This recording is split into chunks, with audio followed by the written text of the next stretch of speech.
Imini yesabatha ibenhle kwabangcwele. Sizovula ngehlabelo 130 inkosi uSekhwama webala. Sibothene lapha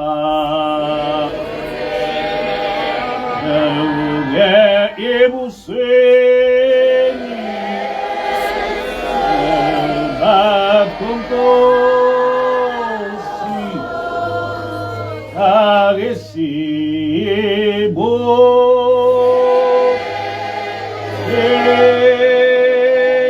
lapha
Amen.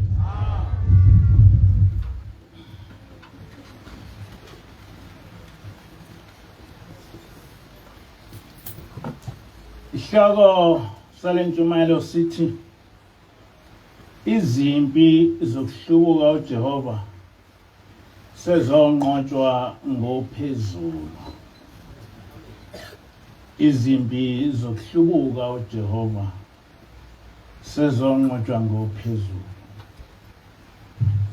Oqala kumele ngibonge nginomkhokheli ukuthi sithe uma ushembe isithuma kini namlalela nakholwa futhi ukuthi ngempela sithunywe ngokwasezulwini phakathi kwenu. Sonke kumele sibonge nenkosazana yasezulwini uhlaleleni, ngoba kuyaye kuthi noma sekunzima kakhulu abantu besihlasela ngapha nangapha, kodwa yona ihlale iseduze kwethu isinika isibindi. Thina singabantu basemhlabeni, yena uvela ezulwini, kodwa ukhethile ukuba asuke ezulwini azohlala nathi. Ngethemba ukuthi nobabamkhulu lapha ekhona kuhlanganisa inkosi ilanga nenyanga yezulu bayathokoza kakhulu lapho bekhona, ngoba sonke njengoba sihlangene lapha singumbutho kaJehova ozovikela ubuNazaretha emkhosini yomubi oyihlasele.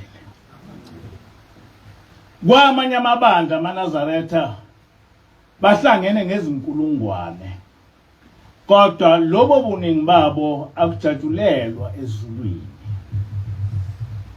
Akusho lutho kumprofeti, kubaba ilanga nakubaba inyanga yezulu, ngoba akuhlangenwe ngezimfundiso zokugcinwa kumthetho kaJehova.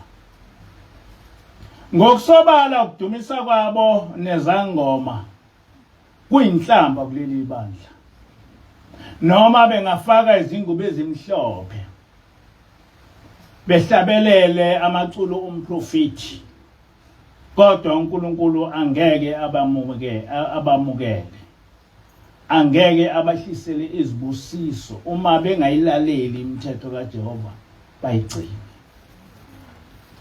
Ukuhlangana kwabo kuyafana nje nokuhlangana kombutho wezepolitiki. uJehova kanendaba nembutho ezodumisa abanye onkulunkulu, kodwa thina lapha sihlangene ngokudumisa uJehova uphela. Imbutho yezepolitiki ingcono kunombutho wamaNazaretha eyimikhosi yokuhlasela umthetho kaJehova, ngoba ungumbutho ozenza amakholwa ufake izingubo ezimhlophe utshele izwe ukuthi ungamakholwa, baze bamema abantu kuba beze enkonzweni, kanti babamemela enkonzweni elwa noNkulunkulu. Kukhona isihlabelelo somprofeti, isihlabelelo 55 esithi izimpi zifikile, izwe lakithi selifile, hlabana umkhosi omkhulu. Ichorus ithi khulumani kahle makholwa, izwe lakithi selifile. Umkhosi wencithakalo sewuphumile uze ukusichitha enkosini yezulu, uphume nezwi lokonakala. Uphumana enkemba, ufuna ukweyisa lenkonzo kaThixo ize iphele. Hlomani mabutho sikuzwakele. Sengiyibonile ingilosi yasezulwini, sikuzwakele ukulwa ezulwini. Qinani amandla maqhawa ezulu. Amen. Angazi noma ukhona yini kumaNazaretha oke azihluphe ngokuzibuza ukuthi zivelaphi lezi zimpi zencithakalo ezosichitha enkosini yezulu.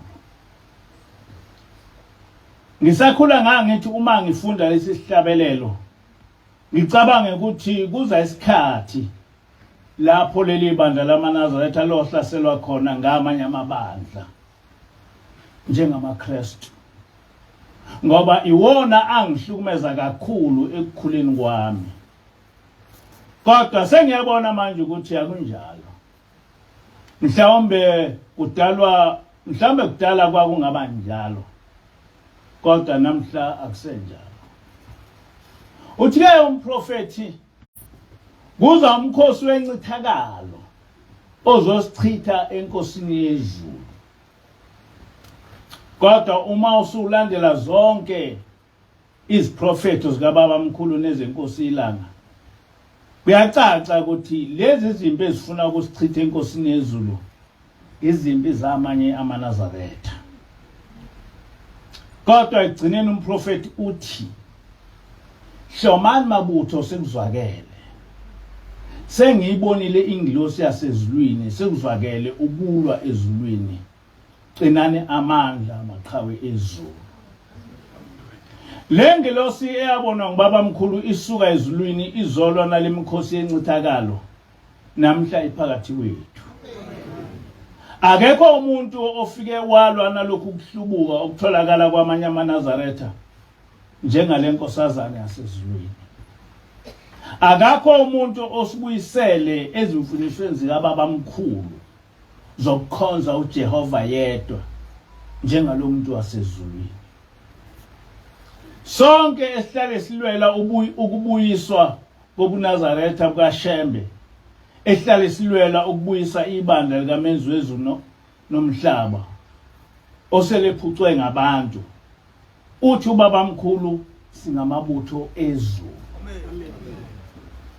Uthi-ke asime isibindi noma sibancane simlwele umprofeti, sibulwele kuNazaretha, simlwelwe ngobuqhawe kophezulu konke. Lesi sihlabelelo sifakazela esinye seziprofeto zikababa mkhulu ngamaNazaretha azogcina emhlubukile uJehova. Kulesi siprofeto ubaba mkhulu uthi, kuza isikhathi lapho abantu basekuphakameni bayoyilahla khona indlela kaShembe, lapha bayobe sebenza imicabango yabo unezwi esibayala ngalo thina boShembe. Ngaleyo nkathi bayobe bengasali khathalele izwe laphakade, bayobe sebethembe amazulu amaningi nangekho. Ngalezo nsuku bayodebesela ukugcina umthetho lo okuyiwo okuthiwe angiwuvuselele.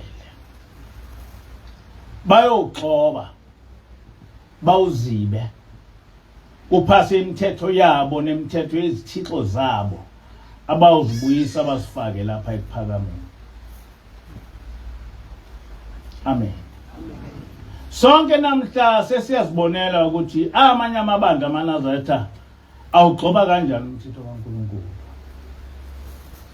Sekunamabandla acabanga ukuthi ngoba makhulu asekwazi ukuphosela inselelo uNkulunkulu, sebekwazi ukudingisa umprofeti ebandleni lakhe owalihluphekela kangaka, baliphendule elabo. Useqoshiwe uJehova, basikhethela owabo uNkulunkulu abazomdumisa ngaphandle kokugcina umthetho kamenzi wezulu nomhlaba, lo owathi uShembe leli bandla ngelakhe. Kuyinhlamba isimangaliso nethuka leli bandla likamenzi wezulu nomhlaba ukuthi kungaba nebandla okuthiwa ngelikaJehova kodwa eliholwa izangoma, libe nomholi webandla owamukela iminikelo kaJehova ezangomeni. Ngiye ngasho ukuthi kule nyanga edlule ngashayelwa ucingo inkosana esabatha kwamanye amathempeli kwelinye lamabandla amakhulu amaNazaretha. Yathi banikwe inkonzo njengentsha, yabe isishumayela ngentshumayelo kababa mkhulu lapho wayihlaba khona izangoma. Uthe qeda ukushumayela wabe ebizwa waxoshwa ebandleni, kwathiwa angaphinde abuye. uma eke wabuya uzoshawa. Lo mfana wahamba inkonzo ingakavalwa, wabe sengishayela ucingo engazisa ngalesi simo. Kulabo abangazi le ntshumayelo kababa mkhulu yango-1925 ihamba kanje. Batabami, uma nike nangenisa isangoma naba nemimoya engcolileyo kulobu buNazaretha, nibokwazi ukuthi kusukela ngalelo langa lobu buNazaretha sebufile, abusekho, ngokuba isitha sokuqala sikaNkulunkulu isangoma. Ngokuba kuye ukuthi nxa uJehova eshaya umthetho ngomlomo wabaprofeti, bese noSathane ashaye umthetho ophambene nokaJehova ngomlomo wezangoma, neyabo bonke abakhothama emimoyeni enqatshiwe nguJehova. Batabami, ayikho ingozi enkulu engase inehlele ukwedlula ingozi yokuba nivumele isangoma singene phakathi kwenu. Uma nike nasingenisa abatabami, niyobe nibulele ubuNazaretha, nobe nimxoshile uNkulunkulu phakathi kwenu. Uma isangoma sike sangena phakathi kwenu ngenkani, nibothatha amagugu kaNkulunkulu niphume nawo nisishiye sodwa. Ngokuba uma nihlale naso uJehova ehambela phakathi kwenu, impela niyakwehlelwa ngobubi. Ngokuba uJehova uyakuloba ukuba nimhlubukile ngalolo suku, nangenisa isitha sakhe phakathi kwendlu yakhe eyingcwele, nadla naso naphuza naso. Umoya wobungoma uyonehlela nonke nabantwana benu, noma nithandazelwa ukuba usuke lo moya kini nabantwana benu, khona anikusinda. Ngokuba niyobe senimxoshile uJehova olisindisayo, namukela umoya wesangoma ukuba ubuse endlini kaJehova. Ngalolo suku uyophela umthetho kaJehova phakathi kwenu, lobu sophelile nje kwamanye amaNazaretha. Kubuse umthetho kaSathane ofike nesangoma enisingenise endlini kaJehova ukuba nixoshwe uJehova ngaso. Ngokuba uJehova akahlali lapho kubusa khona isangoma. Khona ngalolo suku abantwana benu bayongenwa imimoya engcolile ekufa, kuthi labo abayinqabayo ibehlisele okubi, abanye ibabulale, ngokuba niyobe senimxoshile uJehova phakathi kwenu. Amen. Onke amabandla asonta nezangoma abonakala ngokuhlabela amadlozi, ehlale ekhuluma ngezulu lomndeni, bephuze utshwala bengamaNazaretha, bezakhela uNkulunkulu babo, bengasakhulumi ngoJehova. Uyaqhubeka ubaba mkhulu uthi, ukonakala kwezinto lapha ekuphakemeni niyokubona ngokuncipha kwamandla okukhipha imimoya yamadimoni niyobungoma kubantu.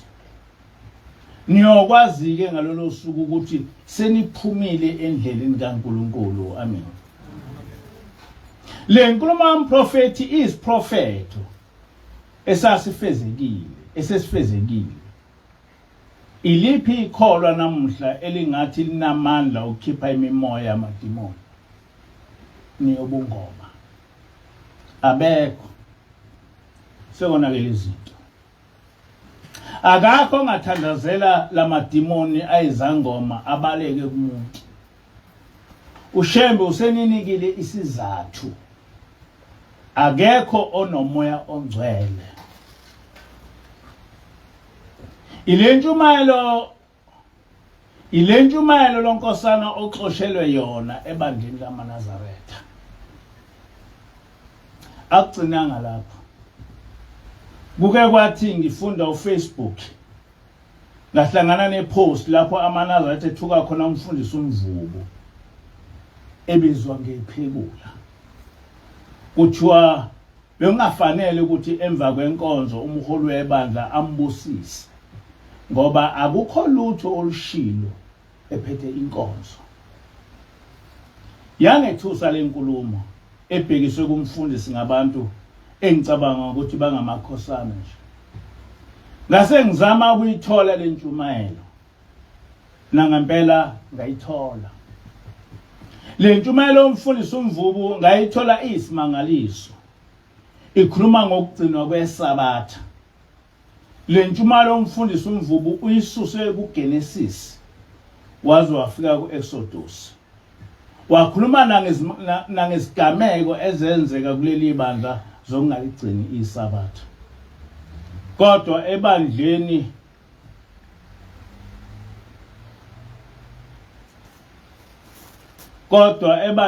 amaNazaretha amthuka lo mfundisi. Bamthukela ukuthi ufundisa ngomthetho kaNkulunkulu.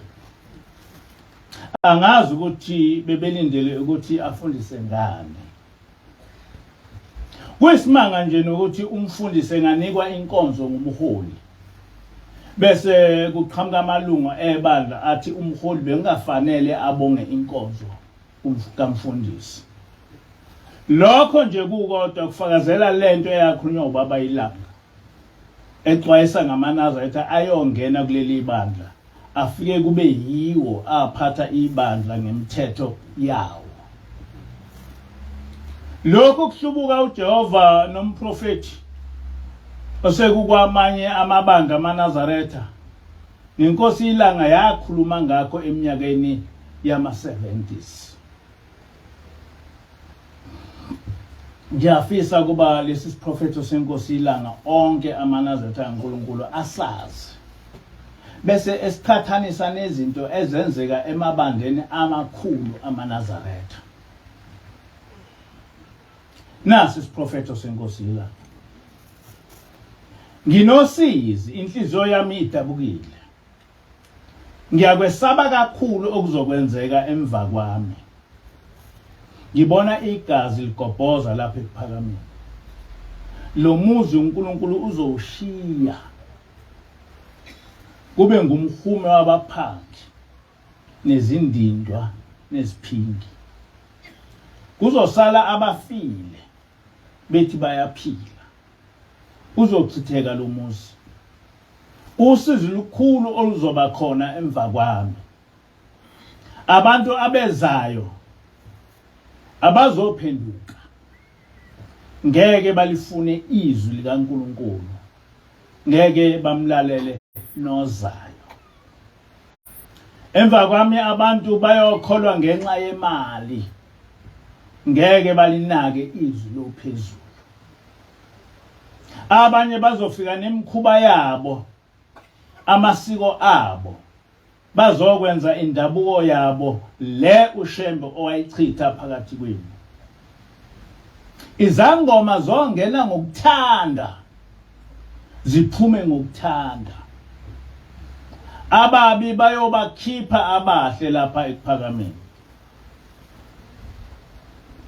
Ngibona kumi izimbiza zotshwala emzini yenu. Nezangoma zisina emzini yamaNazaretha. Nidla nilobolisa izingane zenu abangakholwa. Angazi noma niyakwazi ukuthi thina ingane yakho mayike yagana umuntu ongakholwa uyamupha nje nawe uyithatha inkomo. Angazi noma abasha bayakwazi lokho. Ngeke phambi sabakwaziyo lo. Yes. Ngibona abantu beza ngamandla lapha ekukholweni njengoba begcwele ehlini nje. Bayofika bazi abayovuma ukukhokhelwa. Abayokulithanda izwi elisibuthile. Bayofika nokwazi kwabo. Bahlakaniphile. Banolimi nezibonakaliso.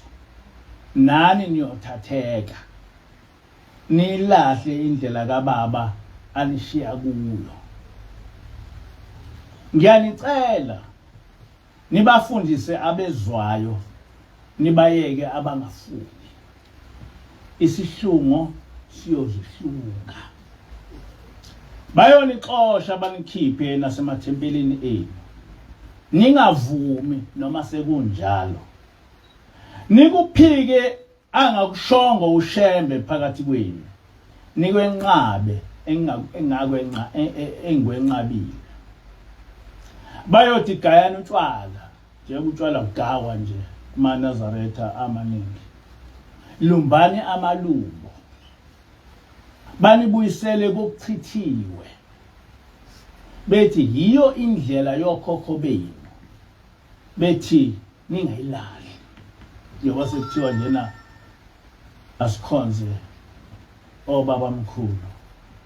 Indlela leyo yokhokho bethu. Yabe isikhala inkosi, yadabuka, yahlanganisa izandla njengomuntu obalayo. Yasiyala yathi asime emasangweni, sisho okwakushiwo. Noma kungena izinhlangano sifundisane ngendlela kaBaba mkhulu. Amen. Ikhona into eyabalo baba ilanga lapha eningayiboni yenzeka kumaNazaretha. Ngithena angifunde angisifunde lesi siprofeto ukuze lazi ukuthi zonke lezi zinto enizibona zenzeka ebandleni lamaNazaretha akwashembe ubaba ilanga wakhuluma ngazo nobaba mkhulu wakhuluma ngazo sesifezekile manje. Ekuqaleni ngithe ngangicabanga ukuthi izimpi uShemba akhuluma ngazo izimpi ezovela kumaKristu. Kodwa namhla sekuyangicacela ukuthi uShembe uzolwelwa ngamaKristu kumaNazaretha. Ngiyafisa ukuthi namhla ngiveze inkulumo yomntwana uFilimoni katshele indoda kaDinzulu oyikhulume ehambele eKenani mhla ka-21 January 2023 lapho bekubuthene khona amaNazaretha asebuhleni. Nansi inkulumo kaFilimoni umntwana. Ngizoveza okushilo ngobaba mkhulu nangamaNazaretha. Umntwana ngokucabanga kwami ungumKristu. Nanka amazwi omntwana. Ngiyabonga ithuba enginikwa lona lokuba ngibeke izwi ebandleni elaqala uJehova wathumela umprofeti uIzashembe kaMayikisa wamthumela endlini kasenza ngakhona engiphuma kuyo mina. Lokhu ukuthi uShembe wathunywa uJehova sekuyinhlamba kuleli bandla lamaNazaretha. Ngibingelele ibandla lonke likaMezwezulu nomhlaba. Manje ibandla akuseyileli likaMezwezulu nomhlaba. Sekungelabaholi engesaba nokubabiza igama labo.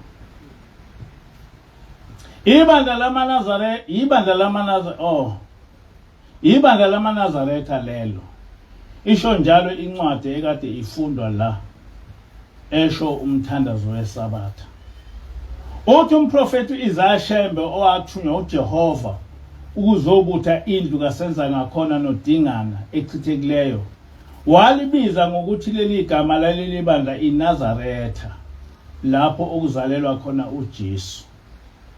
Uthena uma esekhuluma ngemithetho yonke kaJehova ebhalwe phansi eBhayibhelini wathi bandla likaMezwezulu nomhlaba. Umani ngeke nimdumise uJehova ngemithetho yakhe ayinikeza inceku yakhe uMose akayi kuyamkela imithandazo yenu. Amazwi lana omqali wendlela noma omqali waleli bandla. Umqali waleli bandla ngimthanda kakhulu ngoba izinto zonke azikhulumayo ziseBhayibhelini. Akazange akhulume ngolunye uhlobo.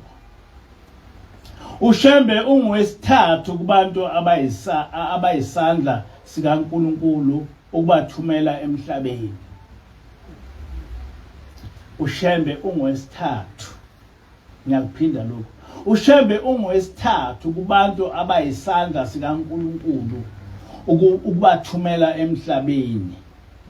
Ukhulume ngoMose, inceke kaJehova ayikhiphayo, wathi ayiyokhipha abantwana bakwa-Israyeli. Ukhulume ngayo, weza ngayo leyo ndlela lapha uShembe. Ukhulume ngamazwi ayo, wakhuluma ngoJesu. uJehova wakhuluma uShembe. Amen. Ayikho indaba yasezulwini uShembe ayishiye eceleni uma ezoshumayeza abantu bakaJehova. Neyodwa. Ukhuluma lapha umKristu. Uma ungasukhuluma leyo nto ebandleni lamaNazaretha kukaze ebuhleni ungashawa uma uyiNazaretha. Awu ngiyamthanda kakhulu, ngimthanda kakhulu umntwana kaMayikisa enhlizweni yami. Wakhuluma ngendlela yonke yokungcwelisa umuntu aye embusweni kaNkulunkulu. Angazi ukuba ngingathini isikhathi ngishiswa ilanga asingiyeke. Ngibonga into enkulu ukuthi umdli wamafa kaMayikisa owahamba ngezinyawo enza lo msebenzi eniubona ungaka lapha entabeni. Manje na lo msebenzi usubonakala ongwala abaholi. Ayikasakhulunywa lo owaqoqa abantu. Lo msebenzi kaShembe ehamba ngezinyawo eshiswa ilanga ethi ngithunywe uNkulunkulu. Ngake ngahamba kwela kwaMandlakazi ngongcwaba indoda eyambonayo yathi ngiyamazi mina kodwa ayilona iNazaretha. Yathi ngiyamazi wayesinisa abantu kulesi sihlahla. Wayehamba ngembongolo asontisa abantu bese ebafundisa ukugida. Esebenza indaba leli bandla. Wasebenza uShembe kakhulu. Abantu ebashumayeza intando kaNkulunkulu uqobo lwayo. Uyathanda kuba ngikuvezele ukuthi kwangayiyo inhloso yakhe ukuthi abantu bengaba baningi kangaka. Kwaba inhloso kaNkulunkulu. Wayeshumayela ngezinto ezingafanele ukuthi abantu bengakholwa ebandleni lakhe. Underline that. Wayeshumayela ngezinto ezingafanele ukuthi abantu bengakholwa ebandleni lakhe. Ethi abantu abayikuqona into emnandi kangaka. Into eyayinhle ukusoka ukuthi mina nginezintombi ezilishumi. Kodwa ngoba uJehova wayengavumanga ukuthi abantu bakhe bangcoliswe njengezinkomo, wathuma uShembe ukuthi akahambe eyokhuza lokho, ukuthi umuntu ofuna ukuganwa akaganwe, hayi eqonwe. Kungukungcola nobumpumputhe lokhu ukuthi abantu balingise izilwane. Wakusho kunjalo uShembe kaMayikisa. Wathi abayeke utshwala bengabenzi nasemzini yabo. Abaphenduka benemithombo, wathi ayithathwe iyofakwa emfuleni. Wenza njalo uShembe kaMayikisa. Akazange imithi kaJehova, akazange imithetho kaJehova wayifekethisa. Abantu babephila ngezinyanga bebulalana, bephehlelana amanzi.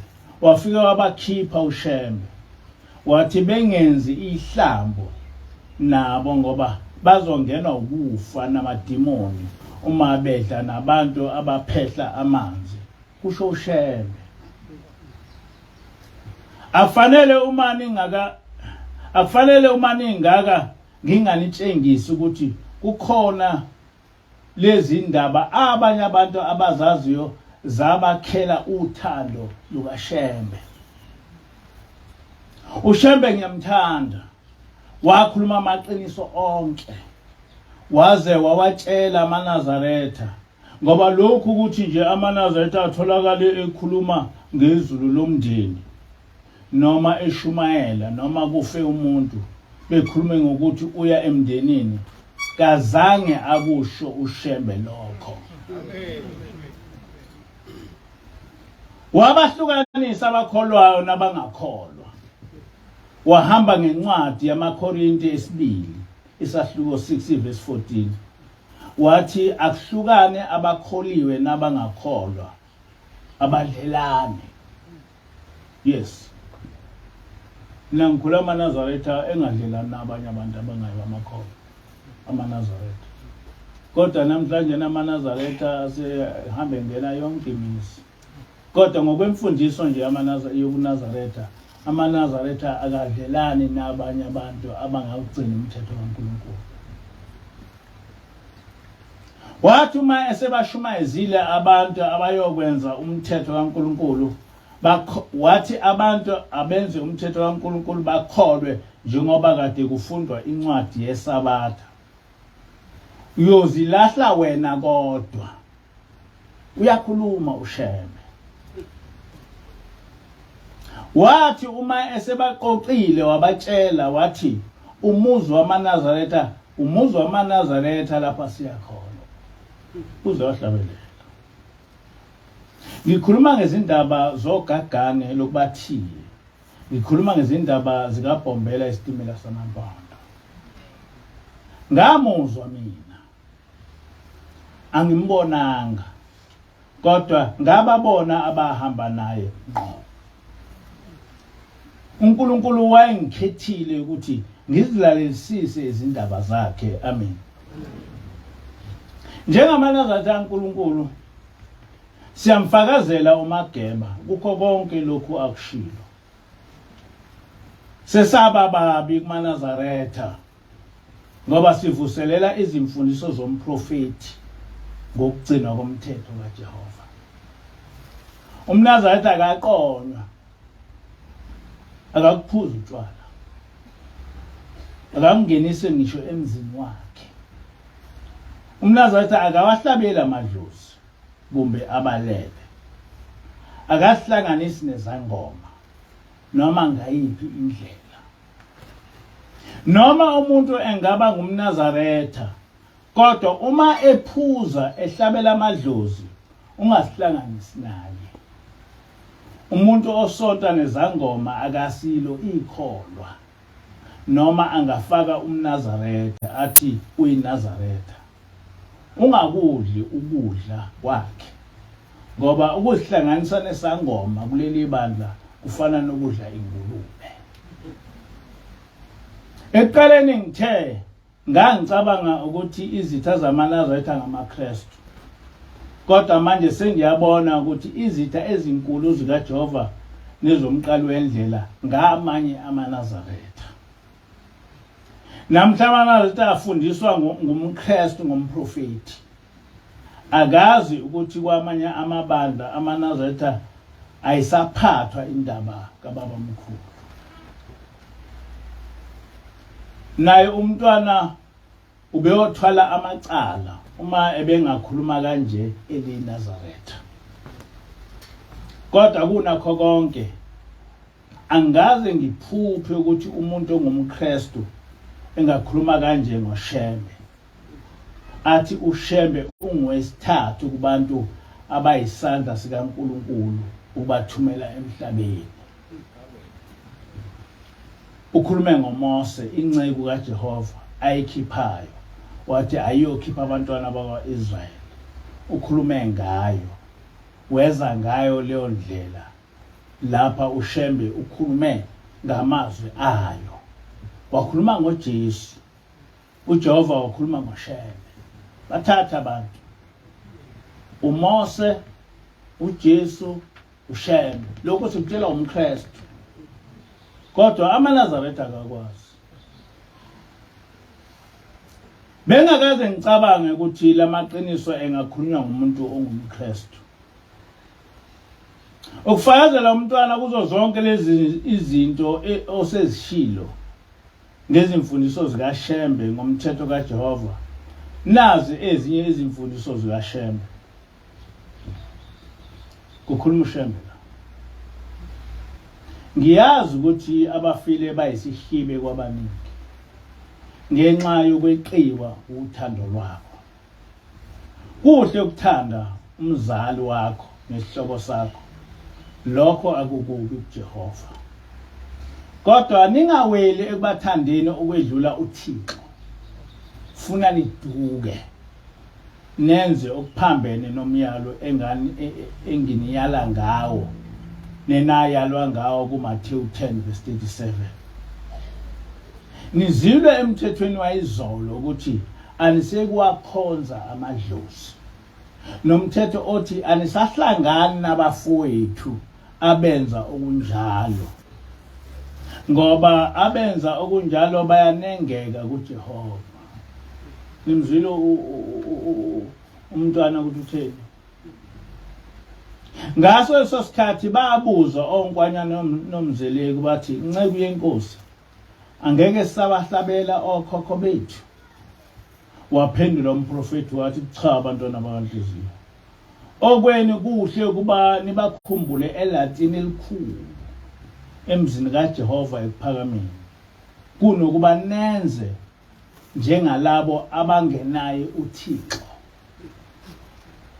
Badabami ukufika kwethu kulomhlaba kwaba ukuzokhulula amathambo alele othulini lomhlaba nemimoya yawo yihlo entuntayo eyayihlala emathanjeni njengezinyoka. Sesifikile thina boShembe oyihle bavuka emathuneni bahlabelela bethi kade sivalelwe teta singene simkhonze uJehova namhlavuliwa amasango.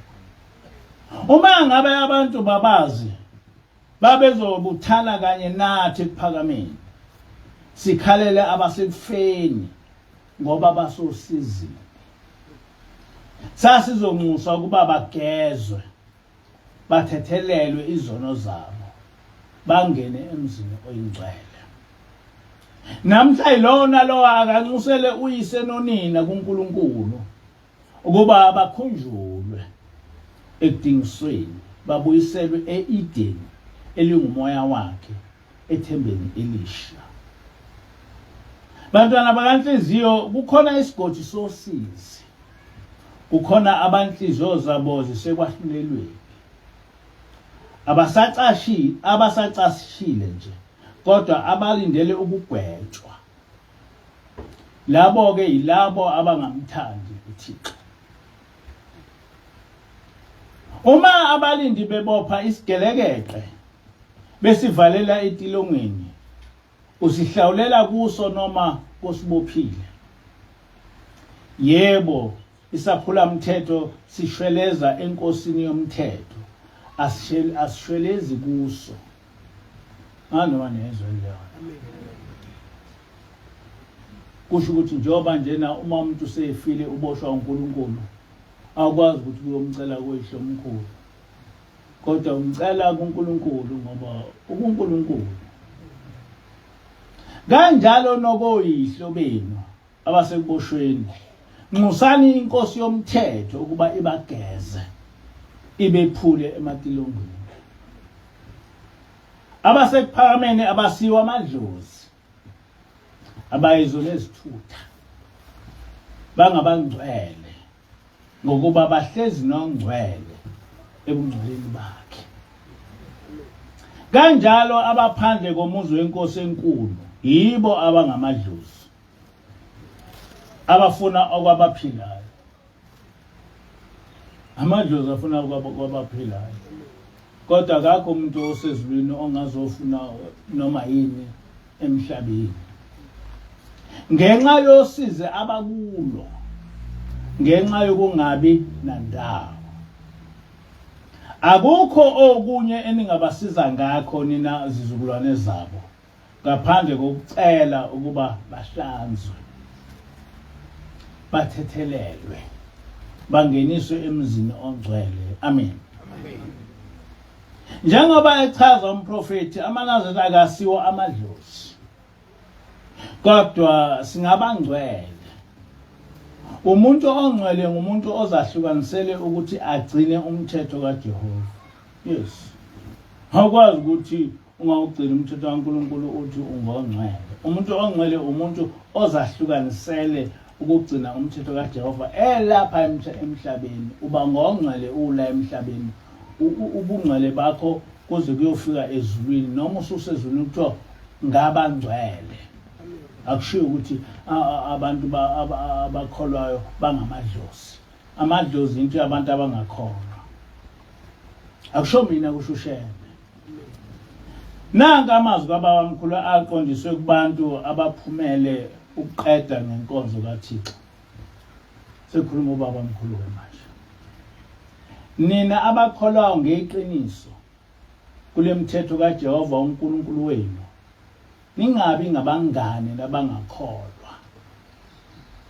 Ningasondelani nalabo abenza inkolo yenu inhlekisa nomdlalo. Yesabani uJehova kanye nezithunywa zakhe zonke uma ningamakholwa eqiniso. Okumele sikukhumbule ukuthi amen. Okumele sikukhumbule ukuthi kulesi sikhathi samanje abenza inkolo yethu inhlekisa akusibo abantu abangakholwa kodwa ngamaNazaretha uqobo lwawo. Uma umuntu ethi kubantu ungumNazaretha kodwa enza zonke izinto eziphambene nokukholwa wenza inkolo yethu inhlekisa. Ngathi ngichaza ukuthi amaNazaretha akakuphuza utshwala kwaqhamuka umuntu wangiphikisa. Wathi amaNazaretha ayakuphuza utshwala bese ehlambuluka ngeSabatha. Wayesethi lento engiyikhulumayo esho mina lento engiyikhulumayo ingamanga. Sinenkolo eyimfeketho. Kwangithusa lokhu kukhuluma. Kwakusemsakazweni. Wangiphikisa lo muntu wathi nginamanga lento engiyikhuluma ngitshela abantu amanga. AmaNazaretha akuphuza utshwala ebese ehlambuluka ngeSabatha. Wathi wena mawuthi amaNazaretha akuphuza utshwala lento eyikhulumayo ingamanga. Wayesethi le nkolo yamaNazaretha yakwaShembe iyimfeketho ukuthi ufike uphuza kusohlambuluka ngeSabatha. Ngitshelwa umuntu ongayili Nazaretha engitshele emsakazweni. Uthi-ke ubabamkhulu ningabavumeli banithuke banisabise nize nifune ukushintsha iqiniso likaThixo ilenze umdlalo.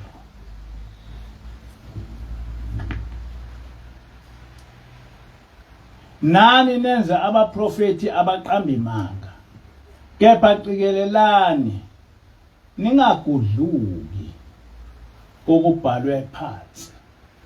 Nilimele iqiniso enalimukelayo livela enkosini. Nibagade labo abaphikisa umthetho kaJehova ngamaphupho abo. Bayingozi ekuguquleni imithetho kaThixo. Angithi uSathane usebabonile ukuthi bayiziba imibhalo. Bakhetha amaphupho ukuze uSathane abadukise kakhulu. NoNkulunkulu bayekile ngenxa yokungaqondi kwabo imibhalo. Ninjengezimvu phakathi kwezimpi. Khuluma babamkhulu njalo. Ngakho hlakaniphani njengamajuba, njengezinyoka, nibe mnene njengamajuba. Kepha ningalungi kuze kweqe. Ngoba nizosuke nivumele abahlubuki babuse enkolweni kaJehova. Kumele nikunqabe okunqatshiwe emthethweni kaJehova. Nichithe impela ningavumi. Ningakhohlwa uma senibabonisile kepha bona baqhubeke benze inhlekisa inkolo kaJehova. Khumbulani umthetho othi iso ngeso. Uma benishaya ngempama baphenduleni ngezinqindi ezilishumi. Kepha ningakhohlwa izixwayiso ezafundiswa nguJesu ngaphambi kokuphindisela. Kuhle kufela inkolo, ngoba labo abanjalo ababe besalinda ndawo baqonda ngqo eparadise. Labo abaphika inkolo kaJehova yilabo uNkulunkulu abaqalekisile. Ababoni lutho emehlweni, baphika imibhalo ngendaba yokuqagela. Uma benani bathi bayakholwa, kanti banamanga. uJehova ukwazi kahle konke abakwenzayo, ngeke basinde. Iningi labo uzobabona ngokwenza izinto ezinqatshiwe emthethweni, bedle okuyisinengiso, ngokuphika imibhalo nembala bazi lokho nje. uNkulunkulu uJehova uveze iqiniso eliphelele ngemithetho yakhe ebhalwe phansi. Wayifundisa nangabaprofeti kanye nabapristi. Ngakho labo abangavumela nemithetho kaMose baya ekulahlweni. Yes. uJehova ufundisile ngabaprofeti, wafundisa nangabapristi, ngumpristi, kodwa kufika ingilosi yasuka ezulwini yazofundisa ngomthetho kaJehova. Angisena umprofeti kodwa ngumpristi, kodwa ngifundiswa uJehova ngoba ngifundiswe ingilosi kaJehova. Nina bakholwayo emthethweni nakuba profeti, nisizwe esihle esiphakamisiwe ngaphezulu kwezizwe zonke. Ningabalandeli labo uNkulunkulu abanidukisa ngamabomu. Aniboni yini ukuthi balahlekile? Baphika uNkulunkulu owadala izulu nomhlaba kanye nesithunywa sakhe, bayasiphika. Baphika nemibhalo eqinisileyo, bafuna nifane nabo. Ningakholwa njengoba bona sebehlubukile. Lento ubabamkhulu wayikhuluma kudala, kodwa into enzeka manje. Namhlanje na inkinga yethu yokukholwa kuwona amaKristu, amaNazaretha. uSathane akabathembisi lutho abantu ngaphandle kwezinto eziyize. Noma ubani ophula umthetho kaNkulunkulu uyokujezela lokho. Nina bokukholwa yamukelani incwadi yemithetho njengoba injalo. Ningayinciphisi futhi ningayandisi. Kepha hambisani nesikhathi eniphila kuso. uNkulunkulu muhle futhi unomusa. Njengoba ngasho nje ngathi ekudaleni abantu babehlala phansi, kodwa yafika ingilosi yathi asihlale ihlaleni, ngoba awukho umthetho kaNkulunkulu othi asingahlali ihlaleni. Sihambisana nesikhathi, kodwa asiphikisane nomthetho kaNkulunkulu. Uma bekune nomthetho othi asingahlali ihlaleni, besingeke ihlale ihlaleni. Qikelelani imithandazo ngazo zonke izikhathi zayo, zinganedluli. Ngaphandle uma kunesizathu, kulungile ukukhuleka uhamba noma usebenza. Ngiyakuzwa lokho. Kepha uma ungenzi lutho, kumele wenze umthandazo ngendlela ehloniphekile, enesizotha, ukuze nizuze izibusiso kuThixo. Amen. Kule nkonzo ngicaphune izincwadi eziningi zomprofeti nezenkosi lami, ukuze niqonde ukuthi konke esikwedlulisa kini akusuki kithi, kodwa kuyimfundiso yomprofeti ngokugcina kwamthetho kaNkulunkulu. Inkosi busise izwi layo.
uNkulunkulu wasekuphakameni, uNkulunkulu kaShembe, Baba mkhulu, langa lamalanga, nyanga yezulu. Sesiyabika Nkosi ukuthi sesifike ekupheleni komhlangano wakho kaJanuwari. Cela Nkosi ukuba usikhumbule, ukhumbule bonke abantwana bakho abawugcinile Nkosi lo mhlangano bangazingcolisa. Ubaphe Nkosi isibusiso, abagula Nkosi baphile, abahlupheka bengawuthola umsebenzi bawuthole, nabalahlekelwa zimali bazithole, nabahlaselwa imaphi amadimoni usinqobele wona. Siyacela Nkosi kuba uzosivalela lo mhlangano.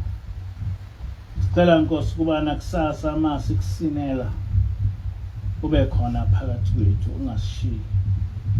Ukhumbule Nkosi abantwana bakho Nkosi abakudumisayo, abathi noma besina besinele wena, abangasinela abantu.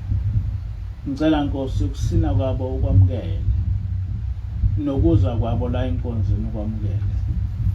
Ngelakho Nkosi igama manje phade. Amen.